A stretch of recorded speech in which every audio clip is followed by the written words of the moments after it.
Universal, 4 buts à 1 contre toute attente. L'équipe de France mène devant le Real Madrid. Et les Français sont repartis par Jean-Claude Bras. Ce n'est pas fini. Jean-Claude Bras avait aux prises avec 3 adversaires. Évidemment, c'était difficile. 3 buts en première mi-temps, 1 en seconde. Les Français qui pratiquent, il faut bien le dire, un bon football, semblent dominer une équipe espagnole qui est très abattue. Il est évident que les 3 buts marqués par les Français au début du match les a littéralement assommés. Ils ont bien du mal à retrouver leur cohésion. 4-1, c'est lourd. Mais il faut dire que ce sont les Français qui se sont créés depuis le début du match le plus grand nombre d'occasions. Joseph Mercier, de mon avis.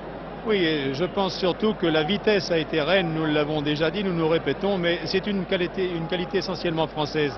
Elle s'est manifestée dans le jeu individuel, elle s'est manifestée dans les 1-2, dans les courses, elle s'est manifestée dans l'anticipation, et je crois que là, le football français a montré vraiment un...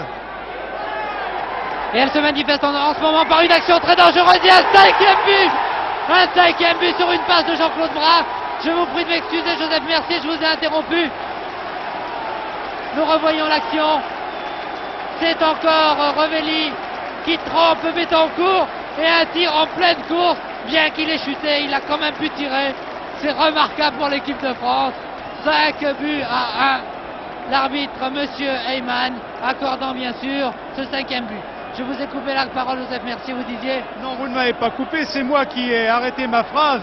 Certains censeurs me le reprocheront, mais parce que justement, je voulais vous rendre le micro, puisqu'il y avait une action où, là encore, la vitesse a été reine. Car c'est la spontanéité de Revelli qui lui a permis de marquer ce 5e but.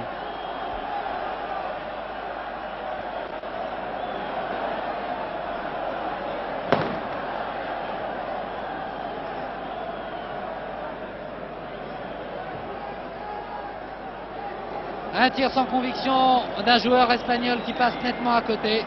5-1, dont 3 buts d'Hervé Revelli de Saint-Etienne. Eh bien, il semble que l'équipe de France ait trouvé un attaquant.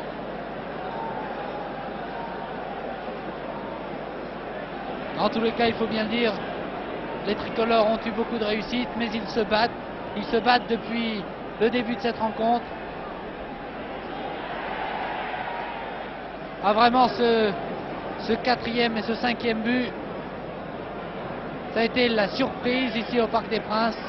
On ne s'attendait pas à voir une équipe de France dominée de telle façon. Une talonnade, Amancio à la balle. Amancio qui ne peut se débarrasser de Boissard. Les Espagnols obtenant une touche.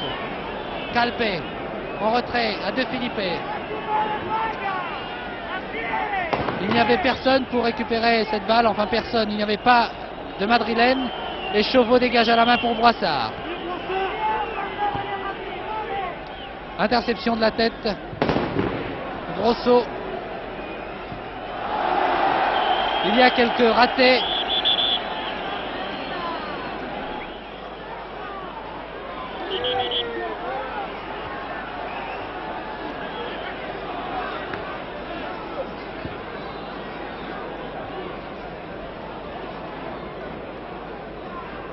Zocco pour Sanchis, qui a été très malheureux sur le 4e but. Sanchis, puisqu'il a donné le ballon à Revelli, qui était seul devant les buts. Et bien sûr, Revelli n'a eu aucun mal à tromper le gardien Betancourt, qui aura passé une très mauvaise soirée.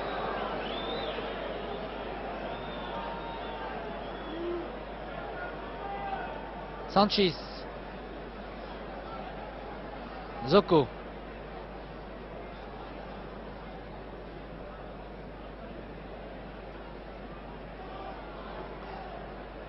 Sanchis a toujours la balle, un centre de Sanchis. Et Rostani a sorti cette balle en corner. Un corner qui va être tiré de la droite par Bueno, le numéro 7. Bueno qui va tenter avec ses compatriotes de réduire un score sévère sur ce corner. Oh! Dans les buts! Directement dans les buts! Oh, ce corner était remarquablement tiré, nous allons le revoir. Regardez ce tir de Bueno. Un tir du gauche. Et c'est Chauveau, je crois, qu'il le met directement dans ses buts. Eh oui. C'est Chauveau qui l'a mis dans les buts. 5-2. Les Madrilènes